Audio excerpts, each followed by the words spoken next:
출근길 아침, 햇살이 반짝이는 봄날이었습니다. 이서윤은 평소와 다름없이 커피 한 잔을 들고 사무실로 향하고 있었어요. 30살 한창 일할 나이의 그녀에게 오늘도 바쁜 하루가 기다리고 있었죠. 그때였습니다. 갑자기 가슴이 조여오는 통증.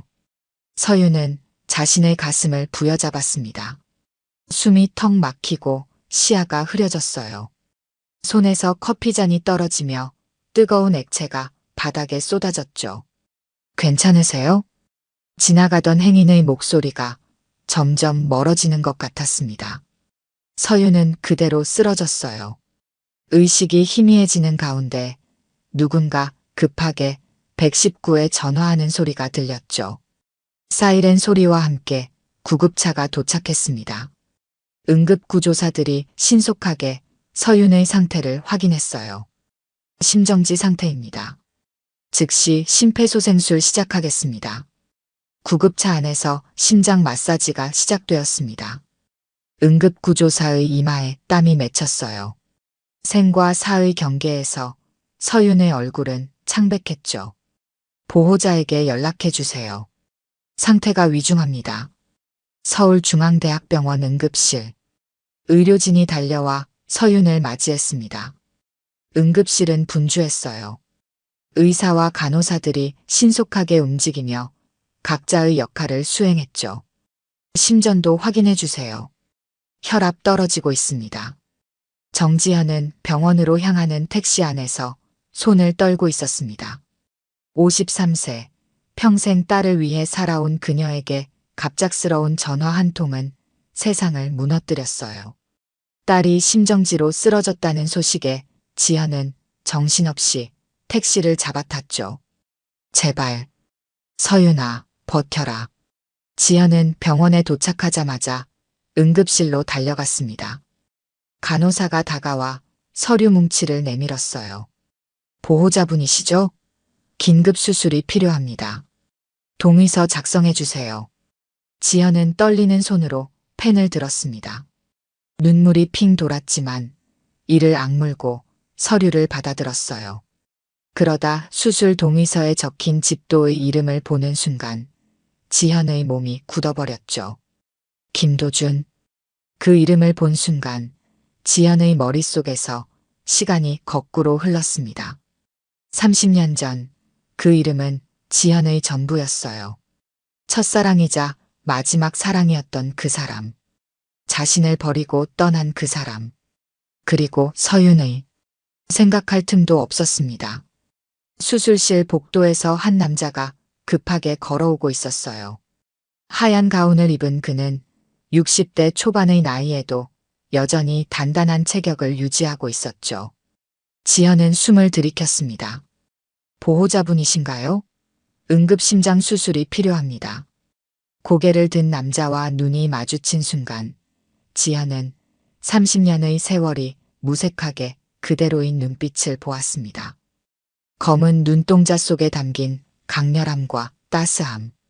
시간이 지나도 변하지 않은 그 눈빛이었어요. 김도준. 30년 전 지현을 버리고 떠난 남자. 그리고 지금 딸의 심장을 살리기 위해 수술대에 오를 의사였죠. 시간이 멈춘 듯 했습니다. 지현과 도준은 병원 복도에서 서로를 바라보며 침묵했어요. 주변의 분주함 속에서도 두 사람 사이에는 30년의 시간이 무겁게 내려앉았죠. 설마 정지현 씨신가요? 도준의 목소리가 떨렸습니다. 놀람과 당혹감이 섞인 눈빛으로 지현을 바라보았어요. 의사 가운 아래로 살짝 드러난 그의 팔목에 시선이 멈췄죠. 선생님 아직도 그 문신하고 다니시네요. 지현의 말에 도준은 무의식적으로 왼쪽 팔목을 감쌌습니다. 그곳에는 작은 문신이 있었어요. JHDJ. 젊은 시절 지현이 장난처럼 새겨준 그 표시. 30년이 지나도 지우지 않은 흔적이었죠. 도준은 말을 잇지 못했습니다. 복도를 지나가는 간호사들의 발걸음 소리만이 정적을 채웠어요.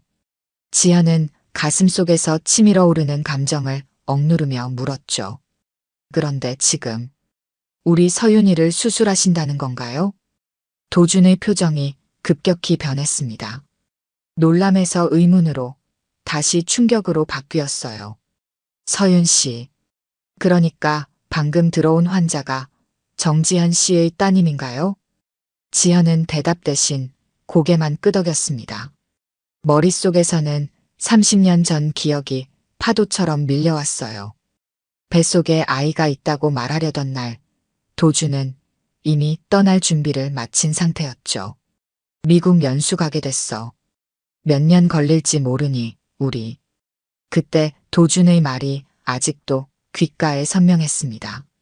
이별을 고한 그날, 지현은 결국 임신 사실을 말하지 못했어요.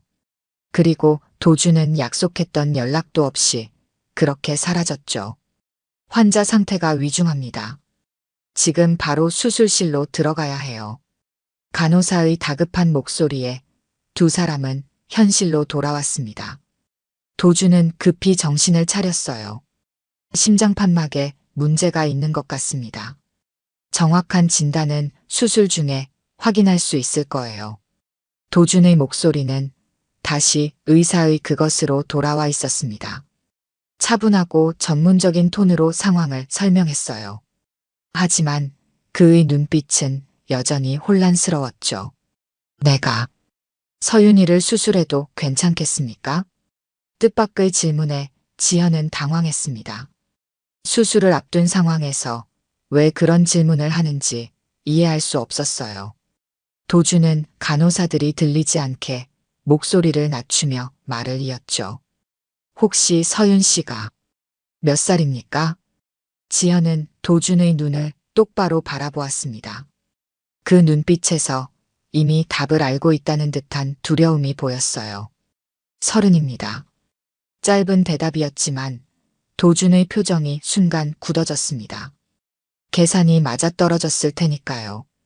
침묵이 이어졌어요. 도준의 손이 미세하게 떨리는 것이 보였죠. 서윤 씨는 제 딸인가요? 지현은 대답하지 않았습니다. 대신 아프게 눈을 감았어요. 그 침묵이 모든 것을 말해주고 있었죠. 도준은 깊게 숨을 들이마셨습니다. 지금은 그것보다 서윤 씨의 수술이 먼저입니다. 도준은 의사 가운의 소매를 내리며 문신을 가렸습니다. 하지만 그의 눈빛은 이미 많은 것을 말하고 있었어요. 30년 전의 선택과 지금의 현실 사이에서 도준의 마음속에는 폭풍이 일고 있었죠. 가겠습니다. 도준은 고개를 숙이고 수술실로 향했습니다. 지현은 그대로 서서 그의 뒷모습을 바라보았어요. 시간이 지나도 변하지 않은 뒷모습. 하지만 이제 그 어깨 위에는 의사로서의 책임감과 갑작스럽게 알게 된 아버지라는 무게가 더해져 있었죠. 지현은 맥없이 대기실 의자에 주저앉았습니다. 머릿속에서는 끊임없이 같은 말이 맴돌았어요. 뱃속에 아이가 있다고 말하려던 날. 그는 떠났다. 수술 동의서가 지현의 손에 들려 있었습니다. 펜을 쥔 손이 떨렸어요. 30년간 숨겨온 비밀이 순식간에 드러날 위기에 처한 상황이었죠. 잠시만요. 지현은 다가오는 간호사를 붙잡았습니다. 목소리는 흔들리고 있었어요. 다른 의사는 없나요? 김도준 선생님 말고 다른 의사가 수술할 수는 없을까요? 간호사는 의아한 표정으로 지현을 바라보았습니다. 병원 내에서 김도준의 평판은 매우 좋았기 때문이었죠. 김도준 교수님은 우리 병원 최고의 심장 전문의이십니다. 지금 같은 응급 상황에서는 교수님께 맡기는 것이 최선입니다. 지현의 마음속에서는 혼란스러운 감정들이 충돌하고 있었습니다.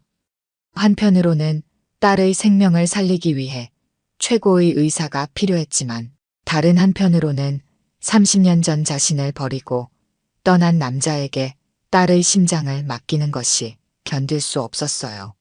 하지만 수술실 밖에서 또 다른 의사가 다가왔습니다. 젊은 여성 의사였어요. 보호자분, 환자의 상태가 매우 위중합니다. 지금 당장 수술을 시작하지 않으면 위험해질 수 있어요. 지연은 막막한 심정으로 고개를 숙였습니다. 딸의 생명이 달린 문제였어요. 개인적인 감정을 앞세울 수는 없었죠. 그때 도준이 수술복으로 갈아입은 채 다시 나타났습니다.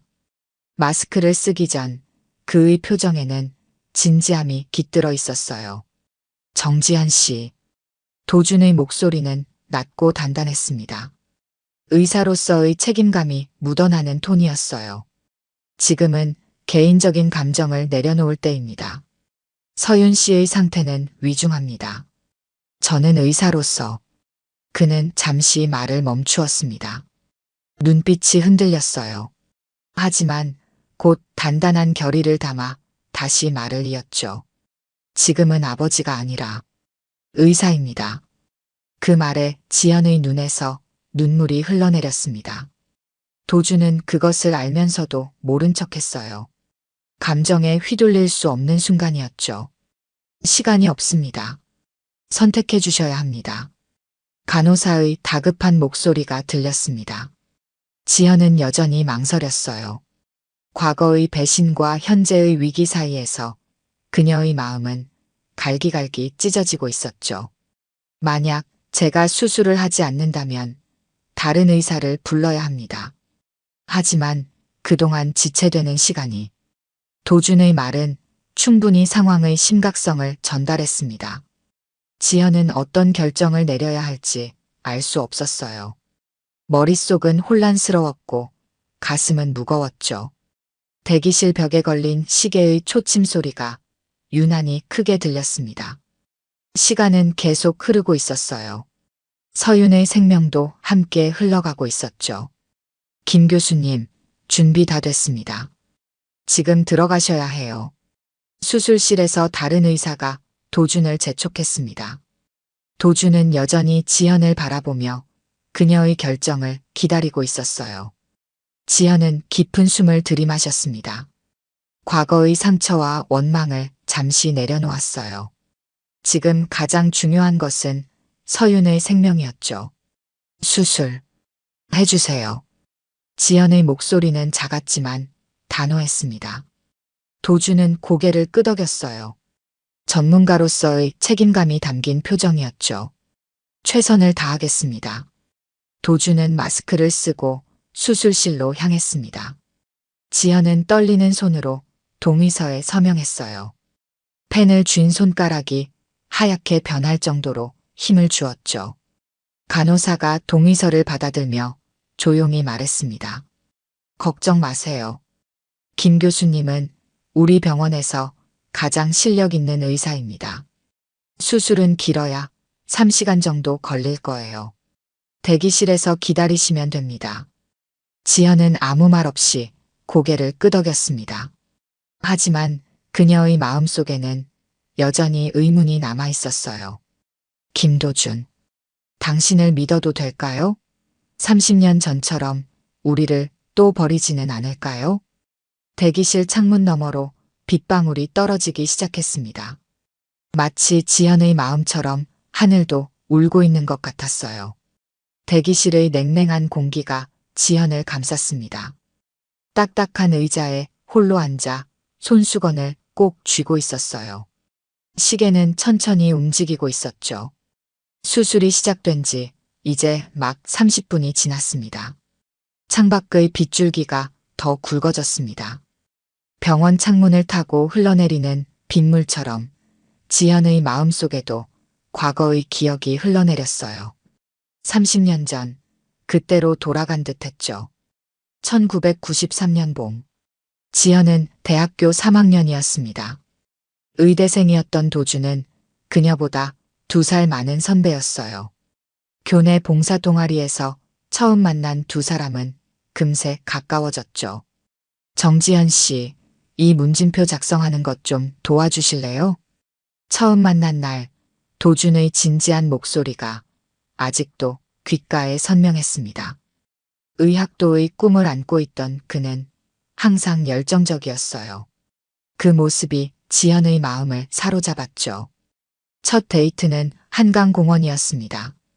벚꽃이 흩날리는 강변을 걸으며 두 사람은 미래에 대한 꿈을 나누었어요. 도주는 심장 전문의가 되고 싶다고 했죠. 심장은 참 신비로운 장기예요. 생명의 리듬을 만들어내는 곳이니까요. 도준의 말에 지현은 미소 지었습니다. 그의 열정이 사랑스러웠어요.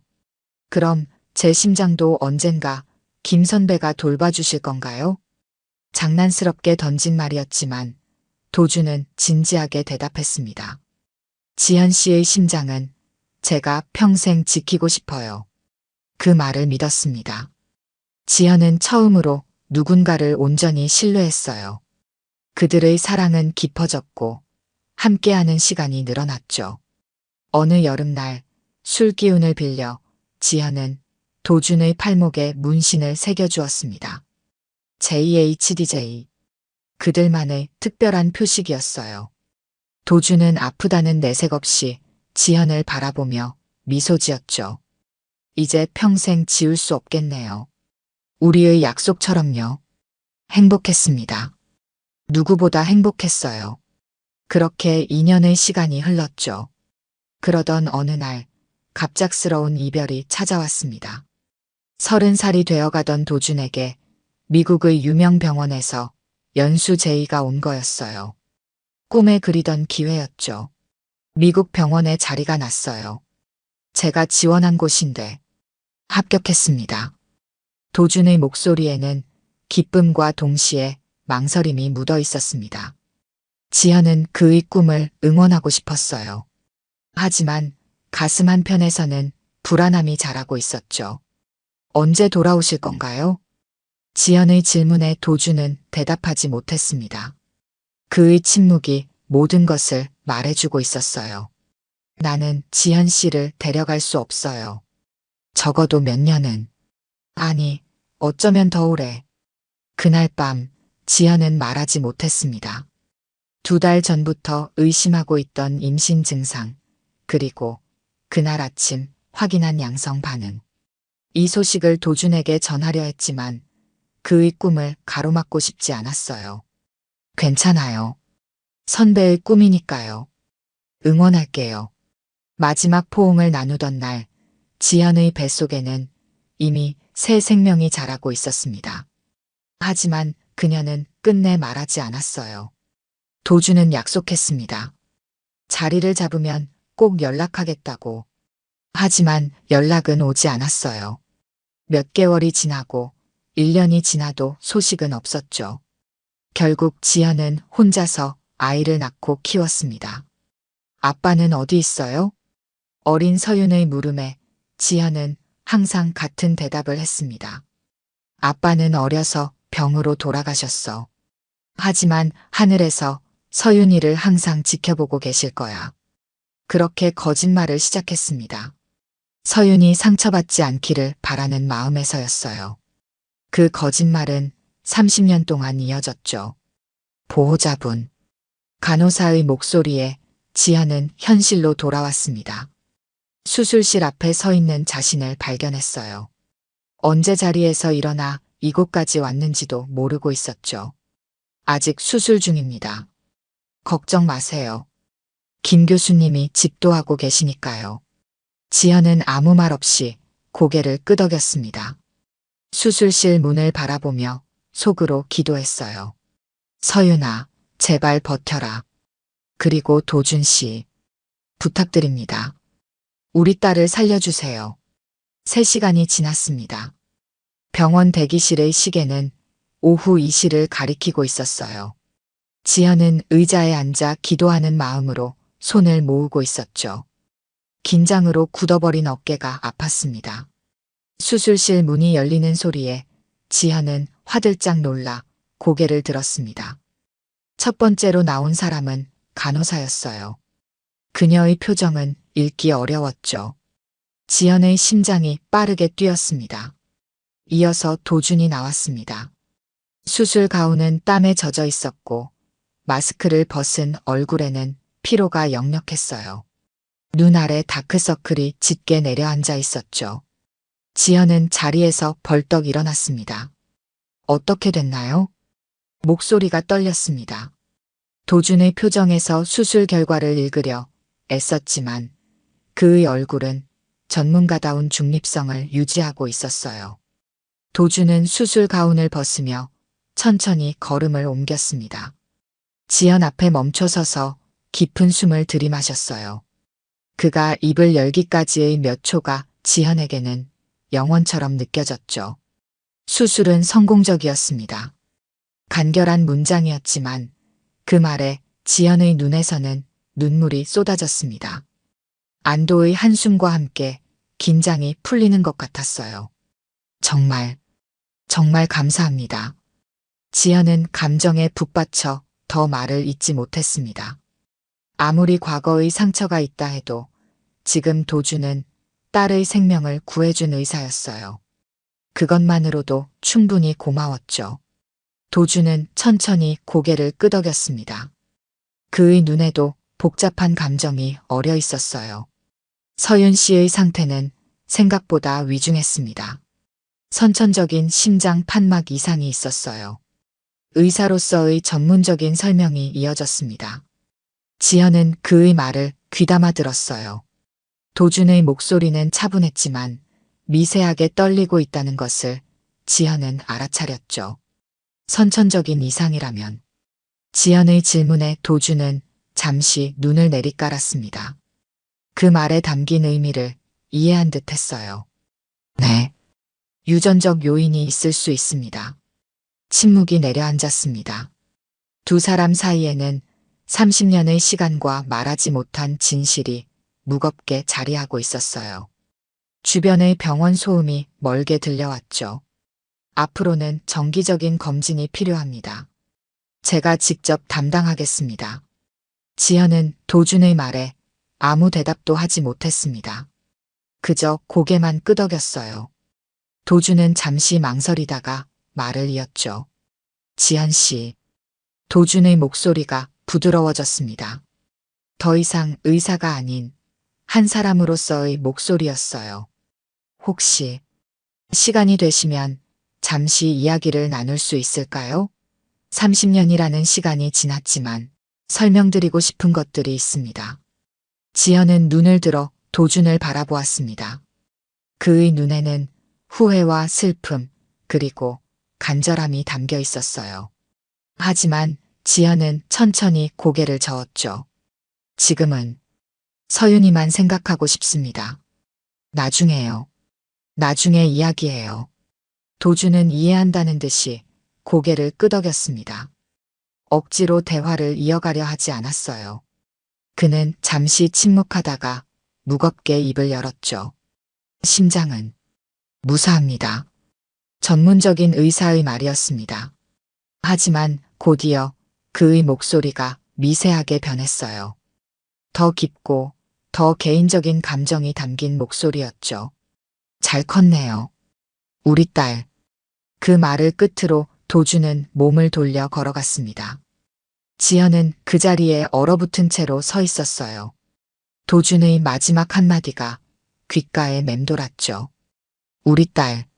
30년 동안 한 번도 들어본 적 없는 말이었습니다. 서윤에게는 아버지가 없었어요. 지연의 거짓말 속에서 아버지는 이미 죽은 사람이었죠. 하지만 이제 그 아버지가 눈앞에 나타났습니다. 딸의 심장을 직접 수술한 의사로서 간호사가 다가와 말했습니다. 서윤 씨는 회복실로 옮겼습니다. 마취에서 깨어나는데 조금 시간이 걸릴 거예요. 1시간 후에 만나실 수 있습니다. 지연은 고개를 끄덕였습니다. 하지만 그녀의 생각은 이미 다른 곳에 있었어요. 30년간 지켜온 비밀이 무너지는 소리가 들리는 것 같았죠. 그리고 딸에게 어떻게 이 사실을 전할지 혹은 전하지 않을지 고민하는 마음으로 가득했습니다. 멀어지는 도준의 뒷모습을 바라보며 지연은 생각했습니다. 당신이 왜 우리를 버렸는지 그 이유를 알아야 할까요? 회복실의 정숙한 공기 속에서 서윤은 천천히 눈을 떴습니다. 흐릿한 시야로 하얀 천장을 바라보았어요. 몸에 연결된 각종 관과 기계들이 그녀의 상태를 감시하고 있었죠. 가슴에는 두꺼운 붕대가 감겨 있었습니다. 서윤아. 지연의 다정한 목소리가 들렸습니다. 서윤은 고개를 살짝 돌려 어머니를 바라보았어요. 지연의 얼굴에는 안도와 피로가 공존하고 있었죠. 엄마. 서윤의 목소리는 마취의 영향으로 여전히 허스키했습니다. 지연은 딸의 손을 부드럽게 잡아주었어요. 수술 잘 끝났어. 이제 푹 쉬어야 해. 서윤은 미소를 지으려 했지만 온몸이 욱신거려 얼굴을 찡그렸습니다. 지연은 재빨리 딸의 이마를 쓰다듬었어요. 아프면 말해. 간호사 선생님께 진통제 더 달라고 할게. 서윤은 고개를 저었습니다. 잠시 침묵이 흘렀어요. 방 안에는 심장 모니터의 규칙적인 비프음만 울렸죠. 수술은 어떻게 된 거예요? 서윤의 질문에 지연은 조심스럽게 설명했습니다. 심장 판막에 문제가 있었고 응급수술로 해결했다는 이야기였어요. 하지만 도준의 이름은 언급하지 않았죠. 그 의사 선생님이 누구셨어요? 예상치 못한 질문에 지연은 잠시 당황했습니다. 서윤은 마취 상태에서 깨어난 직후임에도 불구하고 또렷한 눈빛으로 어머니를 바라보고 있었어요. 김도준 교수님이셨어. 이 병원에서 제일 실력 있는 심장 전문의시래. 지연은 가능한 한 담담하게 대답했습니다. 서윤은 잠시 생각에 잠겼어요. 저 깨어나기 전에 그 선생님이 잠깐 들어오셨어요. 제 상태 확인하러 오신 것 같았는데 지연의 심장이 빠르게 뛰었습니다. 도준이 서윤을 만났다는 사실에 불안감이 몰려왔어요. 그랬구나. 뭐라고 하셨어? 서윤은 천천히 고개를 돌려 창밖을 바라보았습니다. 비는 이미 그쳤고 해가 구름 사이로 얼굴을 내밀고 있었어요. 특별한 말씀은 없으셨어요. 그냥 상태가 안정적이라고 하셨죠. 하지만 이상했어요. 지연은 긴장한 표정으로 물었습니다. 뭐가 이상했어? 서윤은 다시 어머니를 바라보았습니다. 그녀의 눈에는 이해할 수 없는 감정이 어려 있었어요. 그 선생님의 눈빛이요. 저를 바라보는 눈빛이 너무 따뜻했어요. 마치 오랜 친구를 만난 것처럼. 지연은 할 말을 찾지 못했습니다. 가슴 한편이 아파왔어요. 30년간 숨겨온 비밀이 서서히 드러나는 것 같았죠. 엄마. 서윤의 목소리가 갑자기 진지해졌습니다. 지연은 긴장된 표정으로 딸을 바라보았어요.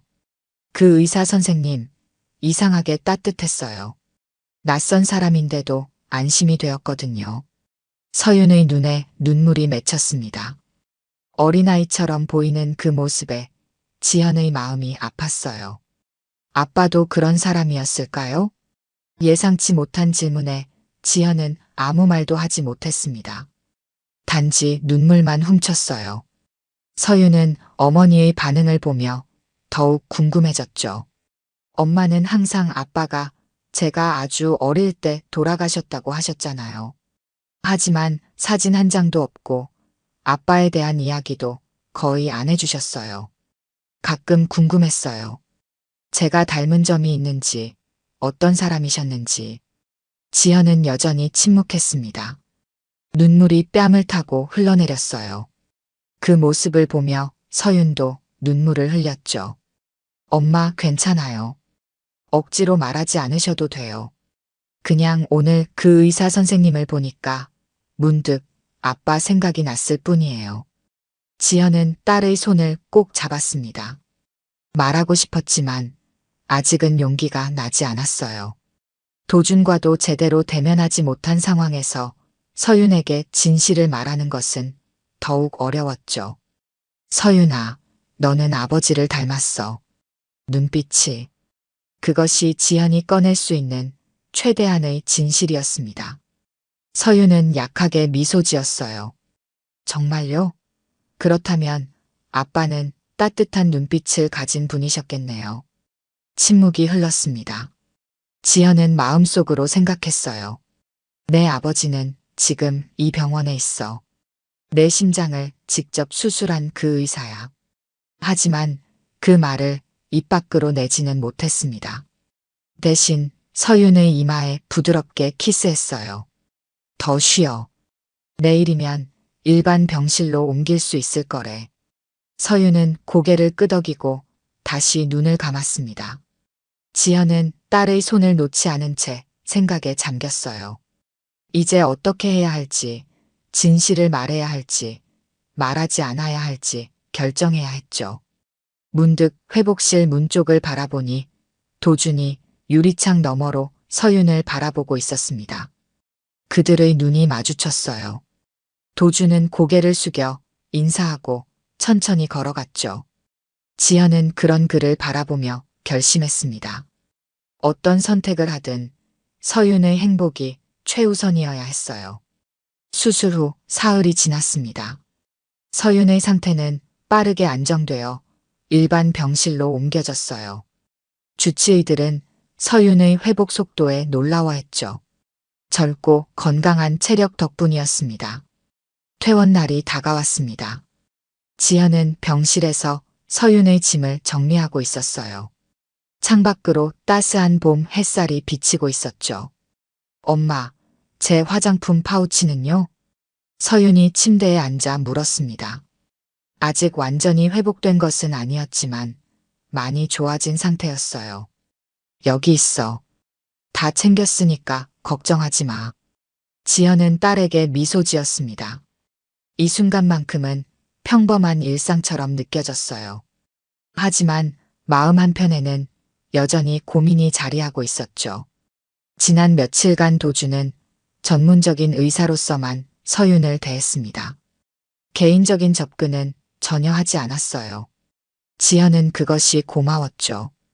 김 교수님께서 오후에 마지막 진료 후 퇴원 처방을 내주신대. 서윤은 고개를 끄덕였습니다. 그녀는 창밖을 바라보며 생각에 잠겼어요. 그 선생님, 정말 실력이 좋으신가 봐요. 간호사 선생님들이 다들 그분 얘기만 나오면 눈을 반짝이던데요. 지연은 애써 담담하게 대답했습니다. 그렇대. 미국에서 오랫동안 공부하고 연구하셨다고 하더라고. 서윤은 갑자기 고개를 돌려 어머니를 바라보았습니다. 엄마는 그분 알고 계셨어요? 가끔 두 분이 아는 사이 같았는데. 예상치 못한 질문에 지연은 잠시 손을 멈추었습니다. 어떻게 대답해야 할지 고민했어요. 응, 옛날에 잠깐 알았던 사이야. 아주 오래전 일이지. 서윤은 더 묻지 않았습니다. 하지만 그녀의 눈빛에는 의문이 남아 있었어요. 병실에 가벼운 노크 소리가 들렸죠. 들어오세요. 문이 열리고 김도준이 들어왔습니다. 흰 가운을 입은 그의 모습은 여전히 위험 있었어요. 손에는 서류 몇 장과 함께 하얀 봉투를 들고 있었죠. 안녕하세요, 서윤 씨. 퇴원 준비는 잘 되고 있나요? 도준의 목소리는 부드럽고 전문적이었습니다. 서윤은 미소 지으며 고개를 끄덕였어요. 네, 선생님. 덕분에 빨리 나을 수 있었어요. 정말 감사합니다. 도준은 잠시 서윤의 얼굴을 바라보았습니다. 그의 눈에는 말할 수 없는 감정이 담겨 있었어요. 그러나 곧 의사로서의 표정으로 돌아왔죠. 퇴원 처방전과 앞으로의 주의사항입니다. 한 달 뒤에 다시 검진을 받으러 오셔야 해요. 도준은 서류를 건네주었습니다. 지연이 대신 받아들었어요. 두 사람의 손이 살짝 스쳤고 둘 다 빠르게 손을 뗐죠. 그리고 이것은 도준은 하얀 봉투를 서윤에게 내밀었습니다. 봉투에는 아무 표시도 없었어요. 개인적으로 드리는 겁니다. 퇴원 후에 읽어보세요. 의아한 표정으로 서윤은 봉투를 받았습니다. 지연은 긴장된 표정으로 도준을 바라보았어요. 도준은 지연의 눈길을 느꼈지만 아무런 설명도 하지 않았죠. 그럼 건강히 지내시길 바랍니다. 한 달 뒤에 뵙겠습니다. 도주는 고개를 숙여 인사하고 병실을 나갔습니다. 지연은 서윤이 든 봉투가 신경 쓰였지만 아무 말도 하지 않았어요. 뭘까요, 이게? 서윤이 궁금해하며 봉투를 살펴보았습니다. 하지만 열지는 않았어요. 모르겠네. 퇴원 후에 읽으라고 하셨으니 집에 가서 보면 되겠다. 지연은 최대한 담담하게 대답했습니다. 하지만 그녀의 마음은 이미 불안으로 가득 차 있었어요. 오후가 되어 모든 퇴원 절차가 마무리되었습니다. 서윤은 간호사들의 배웅을 받으며 휠체어를 타고 병원을 나왔어요. 봄바람이 두 사람의 얼굴을 쓰다듬었죠.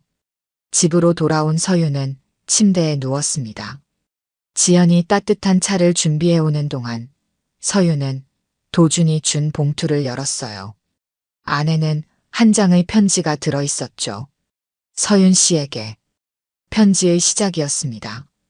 서윤은 호기심 어린 표정으로 읽기 시작했어요. 처음 뵙는 자리에서 이런 글을 전하게 되어 죄송합니다. 하지만 제가 의사로서 당신의 심장을 직접 들여다본 사람이기에 몇 가지 말씀드리고 싶었습니다. 당신의 심장은 강하고 아름답습니다. 많은 심장을 보아왔지만 당신의 것은 특별했습니다. 그것은 아마도 특별한 인연 때문일지도 모릅니다. 저와 당신의 어머니는 30년 전 젊은 시절에 알고 지낸 사이였습니다.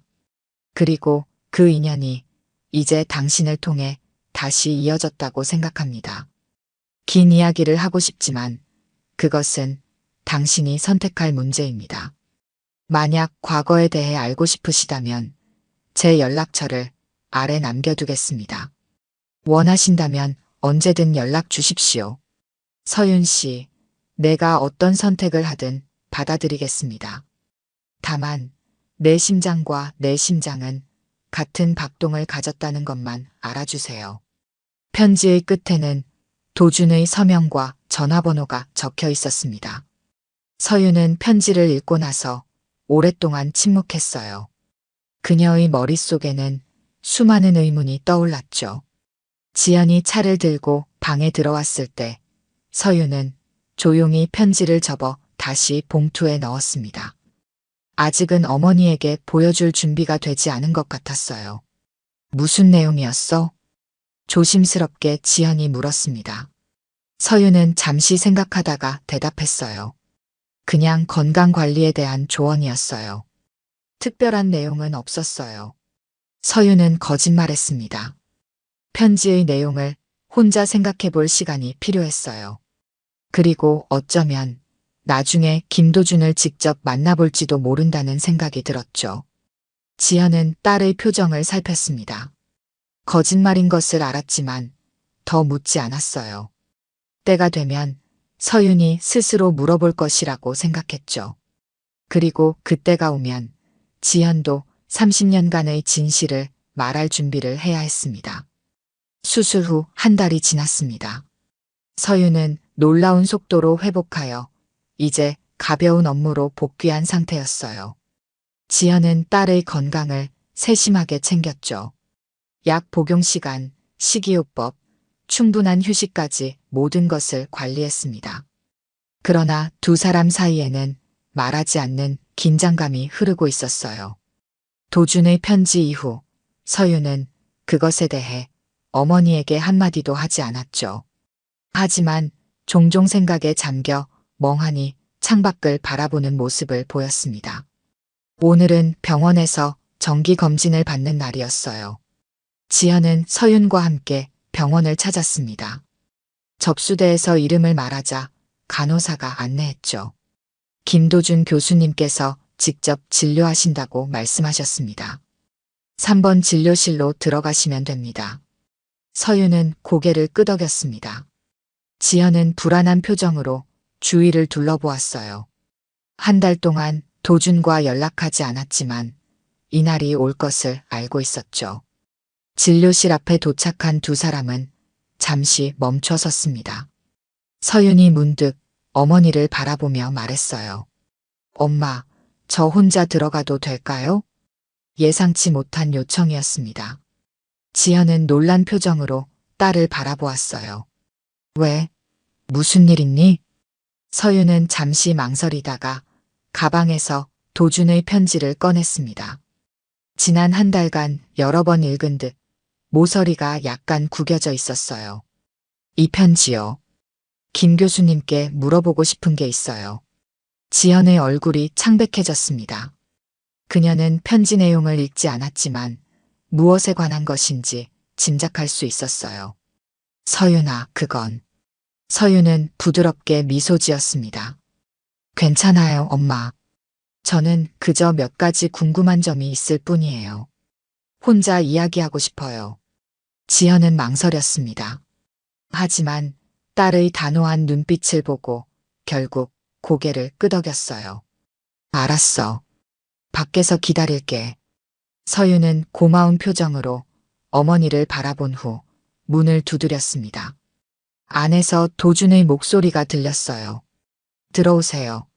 서윤이 진료실로 들어가자 도준은 자리에서 일어나 맞이했습니다.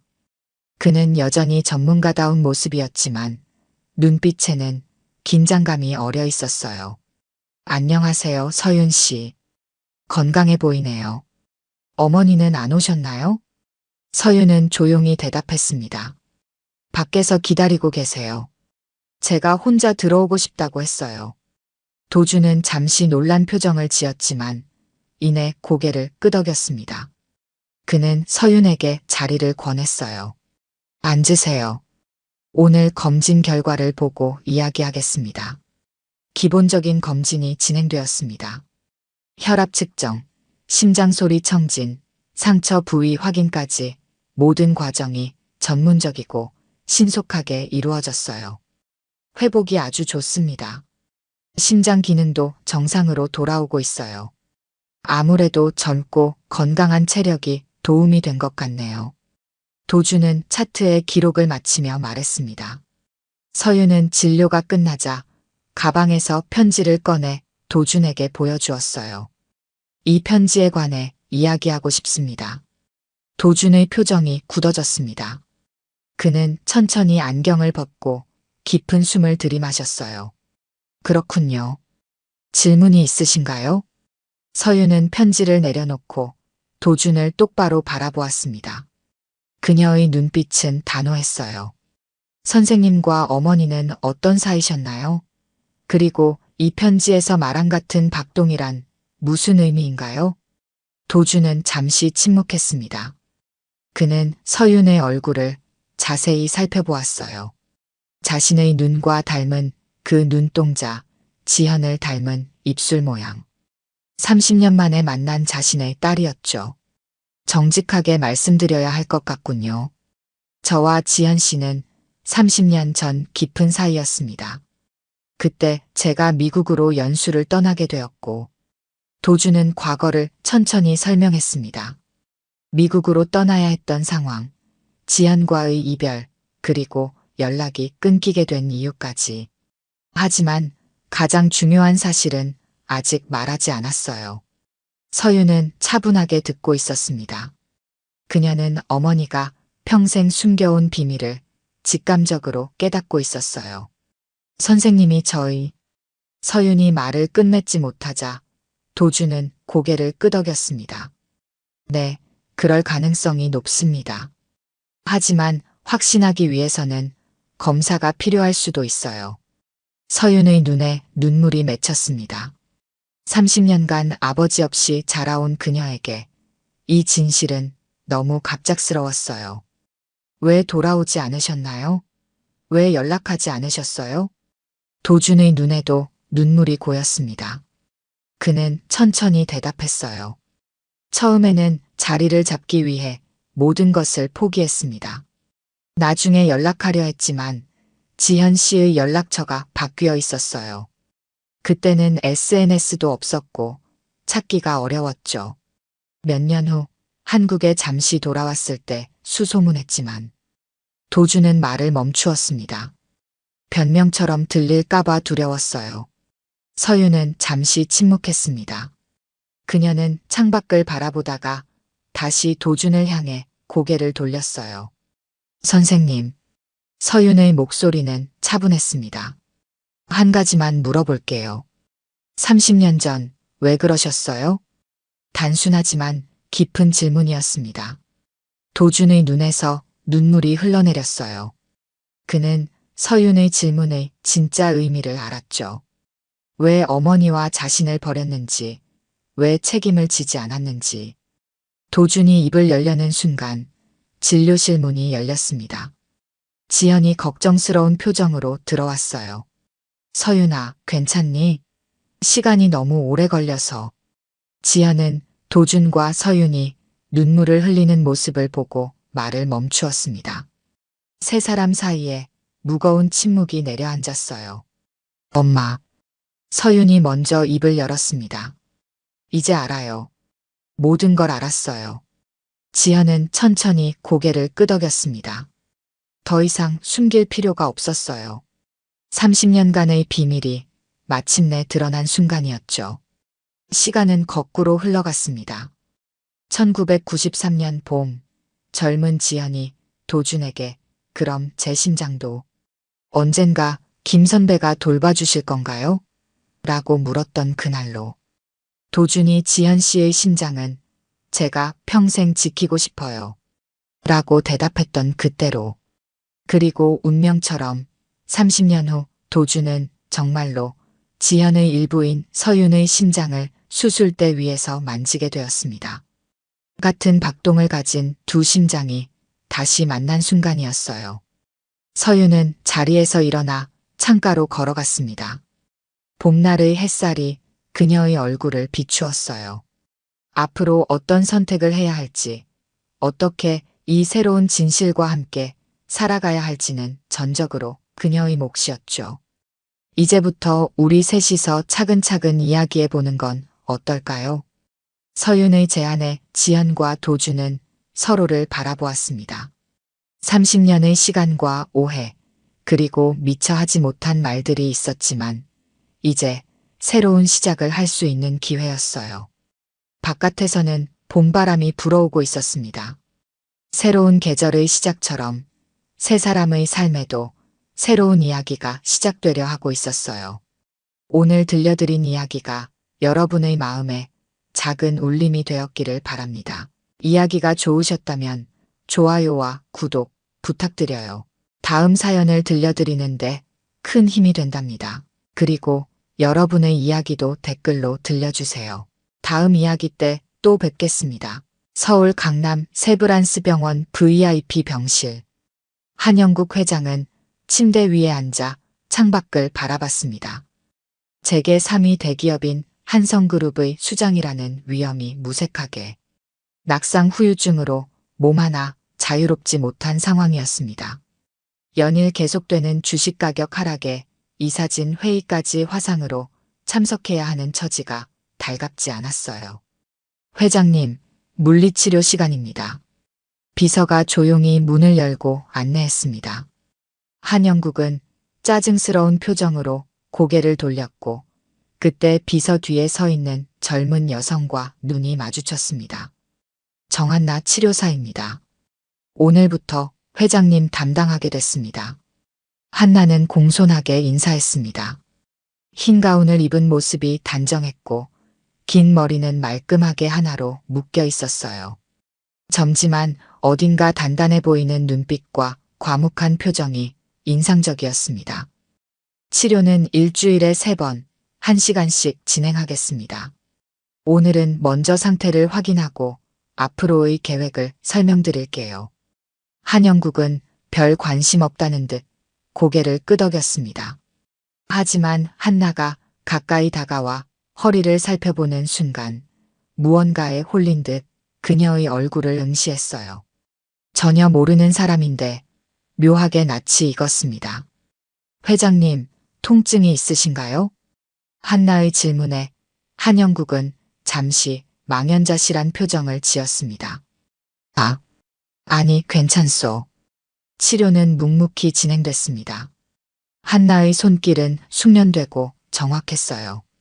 통증을 최소화하면서도 효과적으로 근육을 풀어주는 솜씨가 남달랐습니다. 치료가 끝나고 한나가 나간 뒤 한영국은 창가에 서서 깊은 생각에 잠겼습니다. 가슴속에서 오랫동안 묻어두었던 기억이 희미하게 되살아나는 느낌이었어요. 이상하군. 비서가 차트를 정리하며 물었습니다. 무슨 말씀이신지요? 한영국은 멍한 눈으로 중얼거렸습니다. 저 눈은 꼭 연희 같아. 비서는 의아한 표정으로 회장을 바라봤지만 더 묻지 않았습니다. 한영국의 목소리에서 수십 년 동안 듣지 못했던 감정의 떨림이 느껴졌기 때문이었죠. 그날 밤 한영국은 오랜만에 꿈을 꿨습니다. 30년 전 푸른 바다가 보이는 작은 도시의 병원. 하얀 간호복을 입은 여자가 웃으며 다가오는 꿈이었습니다. 그 미소가 너무도 그리웠습니다. 병실 창문으로 새어들어오는 서울의 불빛이 한영국의 주름진 얼굴을 비추었습니다. 그의 눈가에는 오랫동안 흘리지 않았던 눈물이 맺혀 있었어요. 연희야. 한영국은 깊은 한숨을 내쉬었습니다. 30년 전의 기억이 파도처럼 밀려왔습니다. 한영국은 병실 침대에 누워 천장을 바라보며 30년 전의 기억을 떠올렸습니다. 1994년 부산의 작은 대학병원. 당시 한영국은 부친의 명령으로 의학을 전공하고 있었습니다. 재벌 3세였지만 해외 의대 인턴 연수는 스스로 선택한 일이었어요. 적어도 기업을 물려받기 전에 자신만의 삶을 살고 싶었던 것이죠. 그곳에서 한영국은 정연희를 만났습니다. 늘 밝은 미소로 환자들을 대하는 간호사였어요. 차분하면서도 따뜻한 눈빛이 인상적이었습니다. 선생님, 이 차트 확인해 주세요. 처음 연희가 건넨 말이었습니다. 그때부터 영국은 연희의 눈빛에 이상한 끌림을 느꼈어요. 평범한 대화가 늘어갈수록 마음은 점점 더 기울어 갔습니다. 연희 씨, 오늘 저녁 같이 먹을까요? 용기 내어 건넨 제안에 연희는 수줍게 고개를 끄덕였습니다. 그렇게 시작된 사랑은 눈 깜짝할 사이에 깊어졌어요. 바다가 보이는 작은 카페에서 나눈 대화, 해변을 거닐며 꾸었던 미래에 대한 꿈. 모든 순간이 행복했습니다. 영국 씨, 나중에 어떤 의사가 되고 싶어요? 연희의 질문에 영국은 망설였습니다. 사실 자신은 의사로 남지 못할 운명이었으니까요. 하지만 그때는 말하지 못했습니다. 아직 잘 모르겠어요. 하지만 연희 씨와 함께라면 어떤 길이든 행복할 것 같아요. 빠르게 흐르는 시간 속에서 두 사람의 사랑은 깊어만 갔습니다. 영국은 연희에게 작은 십자가 목걸이를 선물했어요. 이건 우리의 약속이에요. 언젠가 정식으로 부모님께 인사드리고 결혼하자는 약속. 연희는 눈물을 글썽이며 목걸이를 받았습니다. 그 모습이 지금도 영국의 마음에 선명하게 남아 있었어요. 하지만 행복한 시간은 오래가지 못했습니다. 한 달 뒤 영국의 아버지로부터 긴급 전화가 왔어요. 당장 서울로 돌아와라. 그룹 후계자 교육을 시작할 때가 됐다. 영국은 발버둥 쳤지만 소용없었습니다. 집안의 압력은 너무나 강했어요. 그룹의 미래가 자신의 어깨에 달려있다는 무게감이 영국을 짓눌렀습니다. 마지막 날 병원 옥상에서 이별을 고했습니다. 연희야, 미안해. 난 돌아가야 해. 연희는 눈물을 흘리며 영국의 손을 잡았습니다. 영국 씨, 사실 내가 할 말이 있어. 하지만 연희는 끝내 말을 삼켰습니다. 대신 슬픈 미소를 지으며 영국의 뺨에 손을 대었어요. 괜찮아요. 당신의 길을 가세요. 잊지 않을게요. 그것이 마지막 만남이었습니다. 영국은 서울로 돌아와 정략 결혼을 했고 세 자녀를 두게 되었어요. 기업은 나날이 성장했지만 그의 마음 한구석에는 늘 연희를 향한 그리움이 자리하고 있었습니다. 연희를 찾으려 했지만 이미 병원을 그만두고 행방불명이 되었다는 말만 들었어요. 시간이 흐르면서 영국은 그 아픔을 가슴 깊이 묻어두었습니다.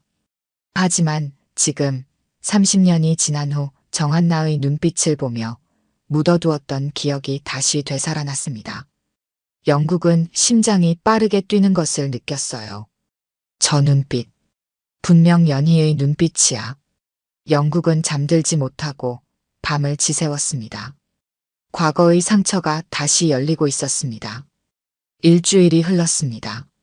한영국은 매번 물리치료 시간을 기다리게 되었습니다.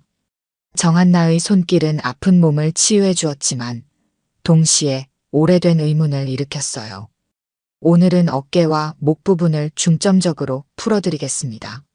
한나는 평소처럼 차분한 목소리로 말했습니다. 영국은 고개를 끄덕이며 그녀의 모든 동작을 주시했어요.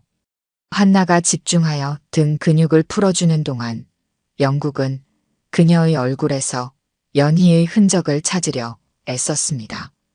한나가 몸을 숙여 영국의 어깨를 치료하는 순간이었습니다. 가운 사이로 무언가가 반짝였어요. 작은 십자가 목걸이였습니다. 영국의 눈이 커졌습니다. 심장이 멎을 것 같았어요. 저 목걸이. 30년 전 연희에게 선물했던 바로 그것이 아닌가? 영국은 숨을 고르며 물었습니다. 치료사님, 혹시 그 목걸이 특별한 의미가 있나요? 한나는 잠시 멈칫했습니다. 손으로 목걸이를 만지며 조심스럽게 대답했어요. 이건 어머니가 주신 거예요. 항상 소중히 여기라고 하셨죠. 영국의 가슴이 쿵 내려앉았습니다. 머릿속이 하얘졌어요. 정연이가 그토록 하려 했던 말, 그날 옥상에서 끝내 하지 못했던 말이 무엇이었는지 짐작이 갔습니다. 치료가 끝난 후 영국은 자신의 의심을 확인해야 했습니다. 비서를 불러 조용히 지시했어요. 정한나 치료사의 개인정보를 찾아봐. 특히 가족관계와 출생정보를 중점적으로. 비서는 의아한 표정이었지만 고개를 끄덕였습니다. 다음 날 아침 봉투 하나가 영국의 손에 전달되었어요. 병원 기록에 따르면 정한나는 보호자 없이 혼자 살고 있었습니다. 모친은 몇 달 전 폐암으로 사망했고 부친은 불명으로 기재되어 있었어요. 그리고 가장 충격적인 사실, 모친의 이름은 정은이었습니다. 영국은 손이 떨렸습니다. 노트북을 열어 추가 정보를 검색했어요. 주민등록 초본 사본이 화면에 나타났습니다. 정은이의 개명 전 이름은 정연이었습니다.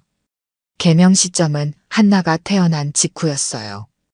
연희가 이름을 바꿨구나. 영국은 의자에 깊이 몸을 묻었습니다. 눈앞이 캄캄해졌어요. 그날 연희가 하려 했던 말, 그리고 갑작스러운 이별 후 행방불명된 이유. 모든 것이 하나로 연결되었습니다. 설마 한나가 내 딸이란 말인가? 영국은 창가에 서서 병원 정원을 내려다보았습니다. 마침 한나가 점심시간에 벤치에 앉아 도시락을 먹고 있었어요. 혼자서 조용히 밥을 먹는 모습이 왠지 쓸쓸해 보였습니다. 그날 밤 영국은 혈압이 급상승해 응급처치를 받았습니다. 의사는 과로와 스트레스를 원인으로 지목했지만 진짜 이유는 따로 있었어요. 영국은 밤새 잠을 이루지 못했습니다. 침대에 누운 채 영국은 30년 전 놓쳐버린 시간들을 생각했습니다. 만약 연희의 말을 끝까지 들었더라면, 만약 연희를 찾아갔더라면, 만약 자신의 심장을 따랐더라면, 한나는 어떤 삶을 살았을까요? 창밖으로 서울의 불빛이 빛나고 있었습니다. 그 불빛 속에서 영국은 가슴 아픈 진실을 마주하고 있었어요. 자신이 몰랐던 딸이 이제 와서 자신을 치료하고 있다는 아이러니한 현실을. 영국은 손을 뻗어 휴대폰을 집어들었습니다. 연희의 사진을 찾기 위해 오래된 파일들을 뒤적였어요. 마침내 발견한 흑백 사진 속 젊은 연희의 미소는 한나와 너무나 닮아 있었습니다. 어떻게 이제서야 알게 된 걸까? 영국의 눈에서 눈물이 흘러내렸습니다. 30년의 시간이 너무 늦게 찾아온 진실 앞에 무력했습니다. 다음 날 아침, 한영국은 조금씩 걸을 수 있게 되었습니다. 담당 의사는 병원 복도를 하루 2번씩 걷는 것을 권장했어요. 영국은 이를 기회로 한나에 대해 더 알아보기로 했습니다. 점심시간, 영국은 비서의 도움을 받아 천천히 병원 구내식당으로 향했습니다. 그곳에서 우연처럼 한나와 마주치길 바랐어요. 운이 좋았습니다. 한나는 혼자 구석 테이블에 앉아 식사 중이었습니다. 정치료사님, 혹시 같이 식사해도 될까요? 한나는 놀란 표정이었지만 공손히 자리를 권했습니다. 물론이죠, 회장님. 어떻게 여기까지 오셨어요? 컨디션이 많이 좋아지셨나 보네요. 영국은 미소 지었습니다. 덕분에 조금씩 나아지고 있어. 치료사님의 손길이 특별한 것 같아요. 한나는 부끄러운 듯 고개를 숙였습니다. 영국은 그녀의 사생활에 조금씩 다가가려 했어요. 치료사님은 이 병원에서 오래 일하셨나요? 3년 정도 됐습니다. 대학 졸업 후 바로 왔어요. 영국은 식사를 하며 자연스럽게 대화를 이어갔습니다. 가족들은 서울에 계신가요? 한나의 얼굴이 잠시 굳었습니다. 그리고 담담하게 대답했어요. 어머니는 몇 달 전에 돌아가셨고, 아버지는 없어요. 원래 없었어요. 그 순간 영국의 손이 떨렸습니다. 젓가락이 테이블 위로 떨어졌어요. 심장이 철렁 내려앉는 느낌이었습니다. 괜찮으세요, 회장님? 한나가 걱정스러운 표정으로 물었습니다. 영국은 간신히 미소를 지었습니다. 괜찮소. 단지 손이 좀 떨려서. 미안하오. 어머니께서 돌아가셨다니 정말 유감입니다. 한나는 고개를 끄덕였습니다. 감사합니다. 어머니는 폐암으로 오래 투병하셨어요. 마지막까지 저를 위해 애쓰셨죠.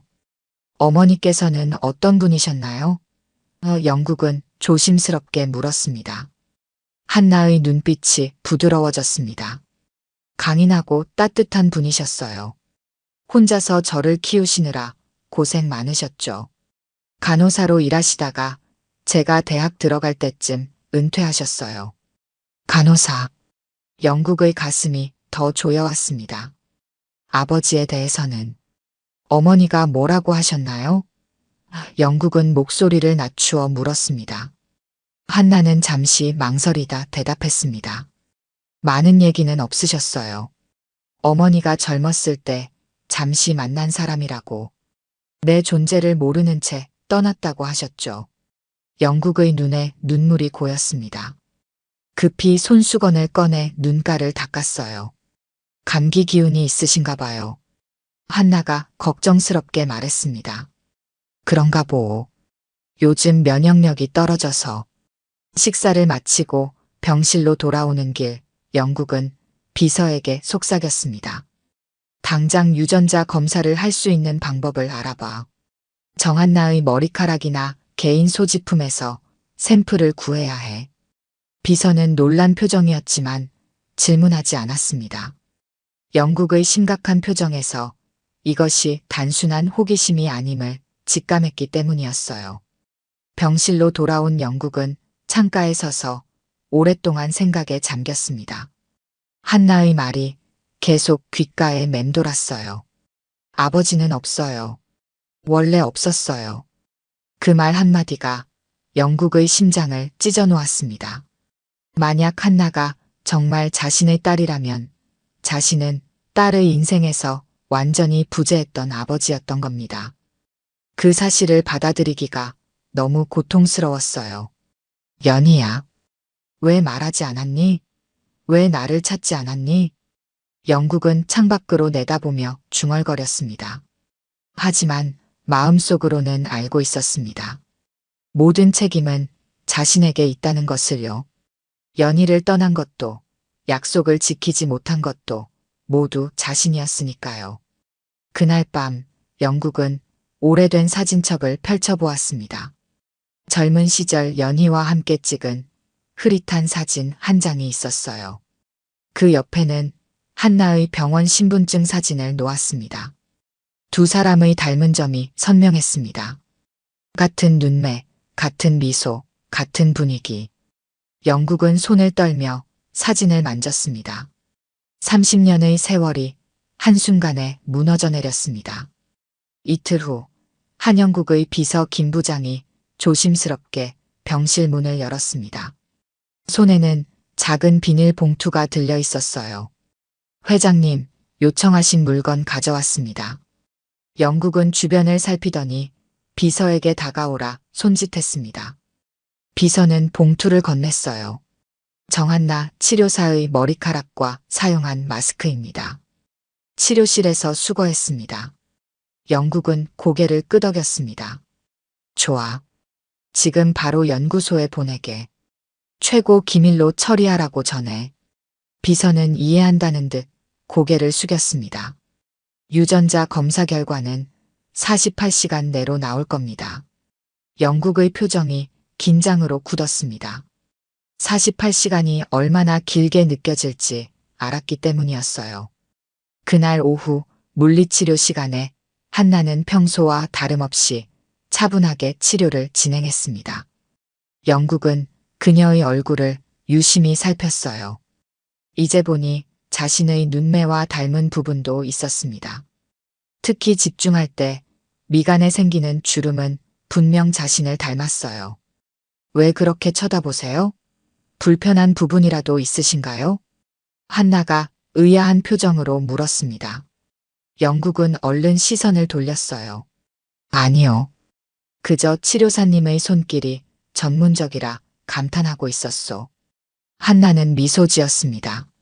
물리치료는 제 인생의 전부예요. 어머니가 오랫동안 아프셨거든요. 어머니를 돌보며 이 길을 선택했습니다. 어머니께서는 어떤 병으로 돌아가셨소? 한나의 표정이 어두워졌습니다. 폐암이었어요. 오랫동안 간호사로 일하시느라 건강을 돌보지 못하셨죠. 항상 저만 생각하셨어요. 영국의 가슴이 아팠습니다. 연희가 자신 없이 얼마나 힘든 삶을 살았을지 상상하니 괴로웠어요. 48시간은 영원처럼 느껴졌습니다. 영국은 한시도 마음을 놓지 못하고 초조하게 결과를 기다렸어요. 마침내 세 번째 날 아침, 김 부장이 병실로 들어왔습니다. 손에는 봉인된 서류 봉투가 들려 있었어요. 회장님, 결과가 나왔습니다. 영국은 떨리는 손으로 봉투를 받았습니다. 방에 아무도 없을 때까지 기다렸다가 조심스럽게 봉투를 열었어요. 한 장의 서류가 나왔습니다. 유전자 검사 결과라는 제목 아래 복잡한 수치와 그래프가 있었습니다. 하지만 영국의 눈에 들어온 것은 맨 아래 굵은 글씨로 쓰인 결론이었어요. 북의 침자 확률 99.9999% 일치. 영국은 그대로 의자에 주저앉았습니다. 숨이 막혔어요. 알고 있었지만 그래도 확인하는 순간의 충격은 상상 이상이었습니다. 서류를 내려놓은 그의 손이 떨렸어요. 연희야. 왜 그때 말 안 했어? 목소리가 떨려 나왔습니다. 눈물이 볼을 타고 흘러내렸어요. 내가 그 아이를 외롭게 만들었구나. 영국은 오랫동안 흐느꼈습니다. 30년이란 세월 동안 자신도 모르게 딸이 있었다는 사실, 그리고 그 딸이 아버지 없이 자랐다는 현실이 가슴을 찢었어요. 창밖으로 봄비가 내리기 시작했습니다.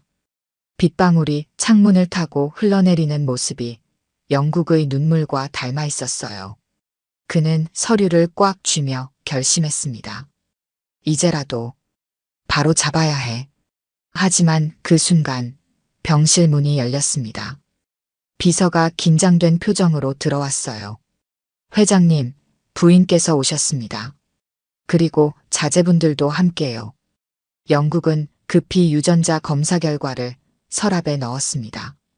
하지만 마음은 이미 결정되어 있었어요. 이제는 진실을 밝혀야 할 때였습니다. 가족들에게, 그리고 무엇보다 한나에게. 비서가 나간 후 영국은 침대에 앉아 깊은 숨을 내쉬었습니다. 앞으로 다가올 폭풍을 준비해야 했어요. 하지만 이상하게도 마음은 평온했습니다. 오랫동안 짊어졌던 무거운 짐을 내려놓을 시간이 온 것 같았어요. 창밖의 비는 점점 더 거세게 내렸습니다. 마치 오래된 죄와 후회를 씻어내리는 듯 했어요. 한성그룹 본사 23층 회의실. 한영국은 휠체어에 앉아 테이블 끝에 자리했습니다.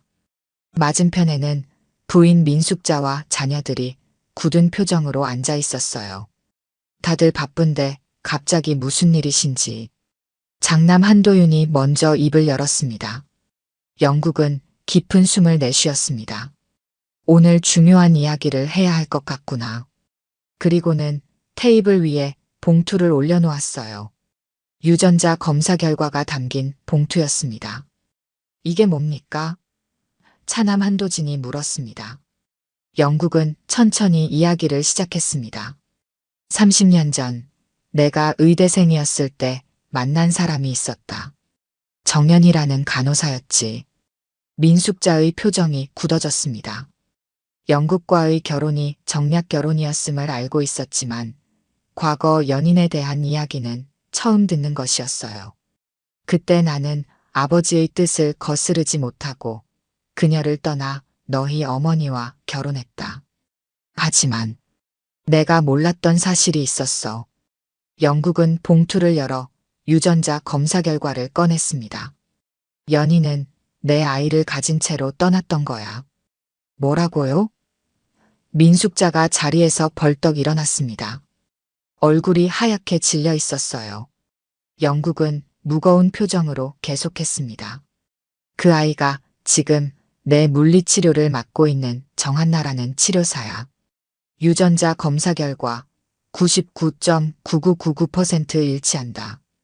순간 회의실이 얼어붙었습니다. 한동안 아무도 말을 하지 못했어요. 민숙자가 먼저 목소리를 높였습니다. 세상에 혼외자가 있었다고요? 이 나이에 무슨 망신입니까? 회장님, 딸 한지연도 충격받은 표정이었습니다. 아버지, 이런 일을 왜 이제 와서? 한도윤은 서류를 집어들고 꼼꼼히 살펴보았습니다. 차가운 표정으로 물었어요. 이걸로 뭘 하실 생각이십니까? 설마 그 사람을 가족으로 인정하시려는 건 아니겠죠? 영국은 단호하게 대답했습니다. 그래, 바로 그 생각이다. 한나는 내 피야. 내 자식이라고. 장내가 순식간에 아수라장이 되었습니다. 민숙자는 히스테리컬하게 소리쳤어요.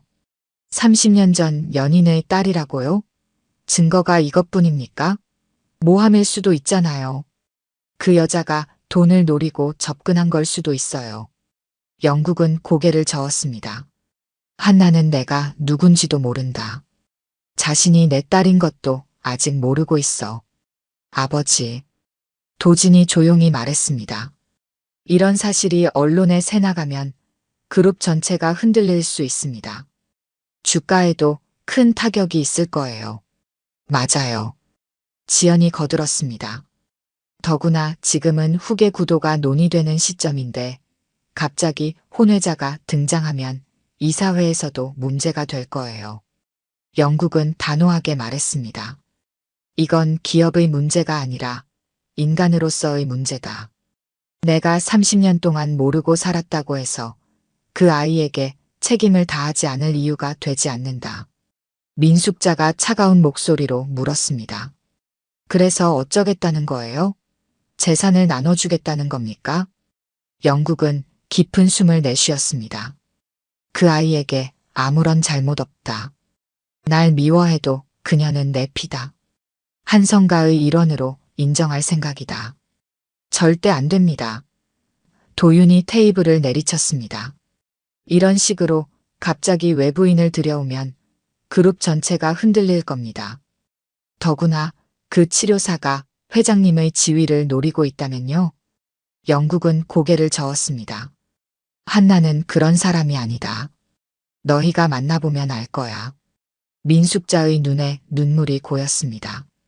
30년 넘게 회장님 내조했는데 이런 식으로 저를 무시하시는 건가요? 영국은 한숨을 내쉬었습니다. 숙자, 자네를 무시하는 게 아니야. 하지만 이건 내가 반드시 해야 할 일이네. 회의실 안의 긴장감이 극에 달했습니다. 가족 간의 균열이 눈에 보일 듯 했어요. 그룹 비서실장이 조심스럽게 문을 두드렸습니다. 회장님, 이사회에서 연락이 왔습니다. 이 소식을 들었다면서요. 영국은 놀란 표정이었습니다. 벌써 새어나갔나? 도윤이 냉소적으로 웃었습니다. 이런 일이 비밀로 묻힐 리 없잖아요. 이사회에서도 난리가 났을 겁니다. 영국은 휠체어에서 일어서려 했지만 힘이 부족했습니다. 대신 단호한 목소리로 말했어요. 내 결정은 변함없다. 한나에게 모든 진실을 말할 것이며 그녀가 원한다면 가족으로 인정할 것이다. 민숙자와 자녀들의 얼굴에 분노와 당혹감이 교차했습니다. 한성가의 오랜 평화는 깨졌고 권력 다툼의 서막이 올랐어요. 그날 밤 한성그룹 본사 건물의 불빛이 평소보다 늦게까지 꺼지지 않았습니다. 가족 내 균열은 이제 돌이킬 수 없는 지경에 이르렀어요. 다음 날 아침 한영국은 병원에서 마지막 물리치료를 받게 되었습니다. 퇴원을 앞두고 있었기 때문이었죠. 한나는 평소처럼 조용히 치료실에 들어왔습니다. 오늘이 마지막 치료네요, 회장님. 상태가 많이 좋아지셨어요. 영국은 한나의 얼굴을 바라보았습니다. 이제 와서 보니 자신과 닮은 점이 더욱 뚜렷하게 보였어요. 특히 인매와 턱선이 자신의 젊은 시절과 꼭 닮아 있었습니다. 정치료사, 치료 후에 잠시 시간을 내줄 수 있겠소? 개인적인 대화를 나누고 싶네. 한나는 의아한 표정이었지만 고개를 끄덕였습니다. 물론이죠. 치료 후에 시간 내겠습니다. 치료는 평소보다 더 조용한 분위기 속에서 진행되었습니다. 영국은 한나의 모든 동작을 유심히 관찰했어요. 딸의 삶을 30년이나 놓쳤다는 생각에 가슴이 아팠습니다. 치료가 끝난 후 영국은 한나에게 병원 옥상으로 가자고 제안했습니다. 그곳은 사람들의 시선을 피할 수 있는 조용한 공간이었어요. 옥상에 도착하자 봄바람이 두 사람을 반겼습니다. 하늘은 맑았고 멀리 서울의 전경이 펼쳐져 있었어요. 영국은 잠시 침묵하다 입을 열었습니다. 정한나 씨, 혹시 어머니에 대해 더 자세히 알려줄 수 있겠소? 한나는 의아했지만 대답했습니다. 어머니는 부산에서 간호사로 일하시다가 제가 태어난 후 서울로 오셨어요. 저를 위해 정말 열심히 사셨죠. 영국은 목이 메었습니다. 혹시 어머니가 정연희 씨가 맞나요? 한나의 눈이 커졌습니다. 어떻게 아셨어요? 어머니는 제가 태어나기 직후 정은이로 개명하셨다고 들었는데 영국은 주머니에서 낡은 사진 한 장을 꺼냈습니다. 30년 전 자신과 연희가 함께 찍은 사진이었어요. 이 사진 속 여성이 당신의 어머니 맞나요? 한나는 사진을 받아들고 놀란 표정을 지었습니다. 떨리는 목소리로 물었어요. 어떻게? 어머니와 회장님이 같이 찍은 사진이. 영국은 깊은 숨을 내쉬었습니다. 한나 씨, 나는 30년 전 부산에서 연수 중이던 의대생이었소. 그때 연희, 당신 어머니를 만났지. 우리는 서로 사랑했지만 내가 가문의 압력으로 떠나야 했소. 한나의 얼굴이 창백해졌습니다. 그녀는 한 걸음 물러섰어요. 무슨 말씀을 하시려는 건가요? 영국은 유전자 검사 결과를 내밀었습니다. 나는 당신의 아버지요. 순간 옥상의 공기가 멈춘 듯 했습니다. 한나는 충격에 말을 잇지 못했어요. 그녀의 손이 떨렸습니다. 말도 안 돼요. 어머니는 아버지가 우리 존재도 모른 채 떠났다고. 영국은 안타깝게 고개를 끄덕였습니다. 맞소. 내가 떠날 때 연희는 임신 사실을 말하지 않았어. 내가 뒤늦게 알게 된 거요. 한나의 눈에 눈물이 고였습니다. 감정이 복잡하게 교차했어요. 그럼 지금 와서 아버지라니요. 어머니가 살아계실 때 왜 안 왔어요? 어머니가 얼마나 힘들게 절 키우셨는지 아세요? 영국은 무릎을 꿇었습니다. 제게 3위 거물 한성그룹 회장이 딸 앞에 무릎을 꿇은 것이었어요. 그의 눈에 눈물이 흘렀습니다. 용서해주기 힘들다는 걸 알아. 나도 나 자신을 용서할 수 없소. 하지만 모든 걸 잃어도 너만은 딸이라는 걸 세상에 말하고 싶다. 한나는 흐느끼며 뒤로 물러섰습니다. 온갖 감정이 한꺼번에 몰려왔어요. 전 아무것도 원하지 않아요. 어머니와 저는 지금까지 잘 살아왔어요. 이제 와서 이런 식으로. 영국은 애원하는 눈빛으로 바라보았습니다. 한나야, 내가 내 아이라는 걸 알았을 때 내 인생에서 처음으로 진짜 행복을 느꼈다. 너를 알게 된 것은 내게 가장 큰 선물이야. 하지만 한나는 고개를 저었습니다. 눈물을 닦으며 말했어요. 죄송합니다. 하지만 저는 이런 갑작스러운 변화를 받아들일 준비가 되지 않았어요. 어머니는 돌아가셨고 이제 와서 모든 것이 달라진다면. 영국은 슬픈 눈으로 고개를 끄덕였습니다. 이해해. 시간이 필요하겠지. 하지만 언제든 내 딸로서 돌아올 자리가 있다는 걸 기억해 주길 바라. 다음 날 병원 행정과에 한나의 사직서가 제출되었습니다. 그녀는 아무런 인사도 없이 병원을 떠났어요. 영국은 그녀를 찾아 나섰지만 이미 집도 비워둔 상태였습니다. 한나가 남긴 메모 한 장만이 영국에게 전달되었습니다. 제 인생은 제가 알아서 살 테니 더 이상 찾아오지 마세요. 전 아무것도 원하지 않습니다. 영국은 메모를 읽고 오랫동안 침묵했습니다. 딸을 되찾았다가 다시 잃은 순간이었어요. 하지만 그는 포기하지 않기로 했습니다. 한나에게 시간을 주되 언젠가는 다시 만날 수 있기를 바랐어요. 그날 밤 한성그룹 본사에서는 긴급 이사회가 열렸습니다.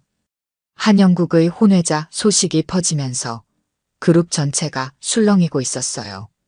앞으로 다가올 폭풍을 위해 영국은 중요한 결정을 내려야만 했습니다. 한 달 후 한성그룹 본사 대회의실에는 긴장감이 감돌았습니다. 주요 언론사들이 모인 가운데 한영국은 중대 발표를 준비하고 있었어요. 지난 몇 주간 혼외자 소문으로 회사 주가는 요동쳤고 이사회는 분열되었습니다. 영국은 단상에 섰습니다. 그의 옆에는 민숙자와 자녀들이 굳은 표정으로 앉아 있었어요. 오늘 저는 중요한 결정을 알리기 위해 이 자리에 섰습니다. 저는 한성그룹 회장직에서 자진 사퇴합니다. 기자들 사이에서 술렁임이 일었습니다. 카메라 플래시가 연달아 터졌어요. 개인적인 이유로 더 이상 그룹을 이끌 수 없다고 판단했습니다.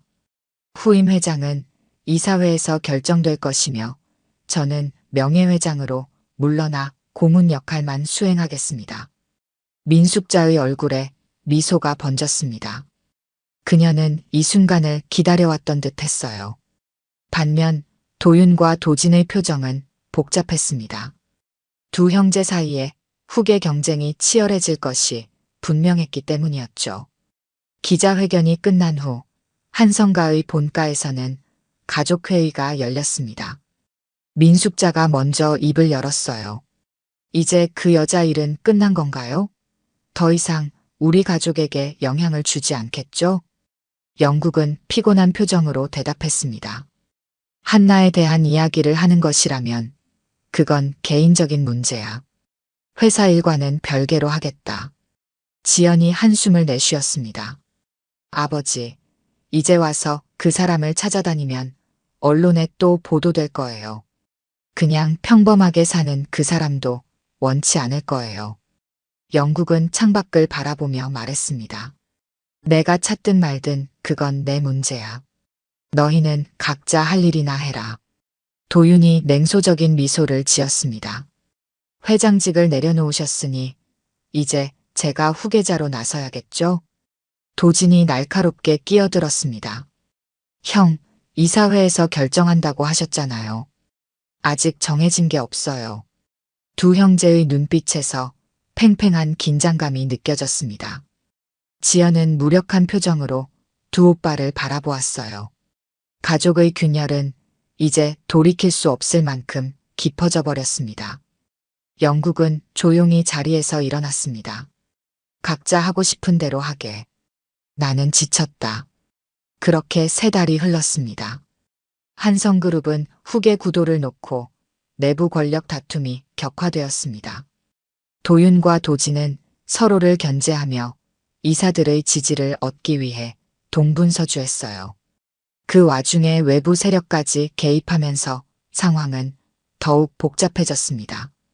영국은 그런 소식들을 멀리서 지켜보았습니다. 그의 관심은 오직 한나를 찾는 데 있었어요. 하지만 한나는 철저히 자취를 감췄습니다. 영국이 보낸 편지나 연락은 모두 무응답이었어요. 어느 가을날 영국은 한 소식을 듣게 되었습니다. 서울 외곽의 작은 도서관에서 물리치료 봉사활동을 하는 한나의 소식이었어요. 영국은 직접 찾아가지 않았습니다. 대신 작은 상자 하나를 배달원을 통해 보냈어요. 한나는 도서관에서 장애 아동들에게 물리치료를 가르치고 있었습니다. 그녀의 얼굴은 평온해 보였어요. 비록 병원을 그만두고 수입은 줄었지만 아이들과 함께하는 시간이 그녀에게 위안을 주는 듯 했습니다. 그날 오후 도서관 데스크에 한나 앞으로 온 소포가 놓여 있었습니다. 한나는 의아한 표정으로 상자를 열었어요. 그 안에는 오래된 십자가 목걸이 하나와 봉투가 들어 있었습니다. 목걸이는 어머니가 평생 소중히 간직했던 것과 똑같았어요. 떨리는 손으로 봉투를 열었습니다. 안에는 직접 쓴 손편지가 있었어요. 딸아, 내가 이 편지를 읽고 있다면 그것만으로도 나는 감사하다. 우리의 만남이 너무 늦었고 내가 너무 많은 것을 놓쳤다는 것을 알고 있다. 내 어머니가 얼마나 강인하고 훌륭한 사람이었는지, 그리고 너를 얼마나 사랑했는지 이제야 깨닫는다. 너에게 남길 건 이름도 재산도 아니야. 오직 이 말뿐이란다. 사랑한다. 내가 내 딸이라는 사실이 내 인생에서 가장 큰 축복이다. 내가 원한다면 언제든 내게 돌아올 수 있어. 하지만 그렇지 않더라도 괜찮다. 내 인생은 내 것이니까. 다만 알아주었으면 한다. 내가 누구든 어디에 있든 아버지의 사랑은 변함없다는 것을. 아버지가. 한나는 편지를 읽고 조용히 눈물을 흘렸습니다. 그리고 어머니의 목걸이와 똑같은 그 십자가를 꺼내 만져보았어요. 가슴 속에서 복잡한 감정이 일었습니다. 창밖으로 가을 바람이 불어오고 있었습니다. 나뭇잎들이 춤을 추듯 흩날렸어요. 한나는 편지를 조용히 접고 가방에 넣었습니다. 그리고 어떤 결정을 내린 듯 입가에 작은 미소가 번졌어요. 일주일 후 한영국의 자택 문 앞에 한 사람이 서 있었습니다. 한나였습니다. 그녀의 눈에는 더 이상 분노나 혼란이 보이지 않았어요. 대신 조용한 결심이 담겨 있었습니다. 아버지를 만나러 왔습니다. 문이 열리고 영국이 놀란 표정으로 그녀를 맞이했습니다. 두 사람의 눈에는 말로 표현할 수 없는 감정이 담겨 있었어요. 그들이 나눈 대화는 아무도 알지 못합니다. 하지만 그날 이후 한나는 가끔 영국을 찾아가 조용히 시간을 보냈고 영국은 한나의 봉사활동을 몰래 지원했습니다. 한성그룹은 여전히 후계 다툼으로 혼란스러웠지만 한나는 그 세계에 발을 들이지 않았습니다. 그녀는 자신만의 길을 걸어갔고 영국은 그런 딸을 자랑스럽게 지켜보았어요. 가끔 사람들은 도서관에서 봉사하는 젊은 여성과 그녀를 바라보는 노인의 모습을 볼 수 있었습니다. 아무도 그들이 분열하는 것을 알지 못했지만 두 사람의 눈빛에는 특별한 이해와 사랑이 깃들어 있었어요.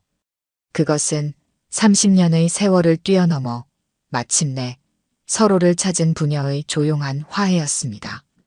창밖으로 가을바람이 계속 불었습니다. 시간은 흐르고 상처는 아물어갔어요. 인생의 오랜 미스터리가 마침내 풀리던 순간 그들의 눈빛은 서로를 알아보았습니다. 낯익은 그 눈빛 속에서 오늘 들려드린 이야기가 여러분의 마음에 작은 울림이 되었기를 바랍니다. 이야기가 좋으셨다면 좋아요와 구독 부탁드려요. 다음 사연을 들려드리는데 큰 힘이 된답니다. 그리고 여러분의 이야기도 댓글로 들려주세요. 다음 이야기 때 또 뵙겠습니다.